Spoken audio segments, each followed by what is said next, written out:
एवढंच नाही तर आता मुखेडच्या आसपास खूप वस्ती झाली आहे आणि या वस्तीमध्ये ती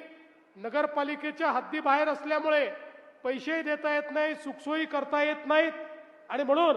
मुखेडची हद्दवाढ करून या सगळ्या वस्त्या मुखेडमध्ये घेऊन हद्दवाढीचे पैसे त्या ठिकाणी देण्यात येतील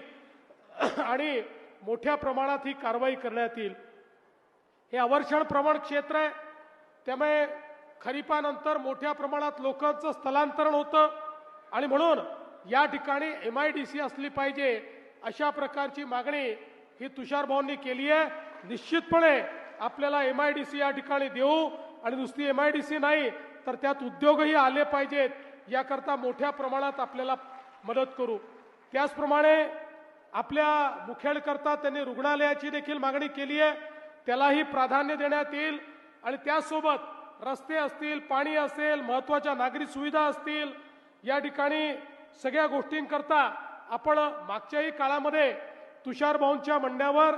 जवळपास 140 कोटी रुपयाचा निधी या शहराला दिला आहे आणि पुढेही निधीची कमतरता आपण पडू देणार नाही। बोधन मुखेड लातूर रस्ता असेल, रेल्वे लाईन असेल, या संदर्भात आपली मागणी आहे। मी आपल्याला सांगतो 100% याचं सर्वेक्षण करण्यात येईल आणि या लाईन करता केंद्र सरकार 50% पैसे देईल आणि 50% पैसे राज्य सरकारच्या माध्यमातून या ठिकाणी उपलब्ध करून दिले जातील आणि हा प्रकल्प आपण अतिशय वेगाने पूर्ण करू। यासोबत कृषी उत्पन्न बाजार समितीलाही आता जागा कमी पडते आहे आणि म्हणून त्यालाही वाढीव जागेची मागणी आहे। निश्चितपणे कृषी उत्पन्न बाजार समितीलाही वाढीव जी जागा द्यायची आहे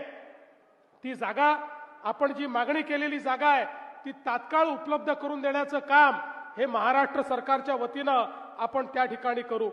आपल्याला कल्पना आहे लेंडी सारखा प्रकल्प अनेक वर्ष थकला होता,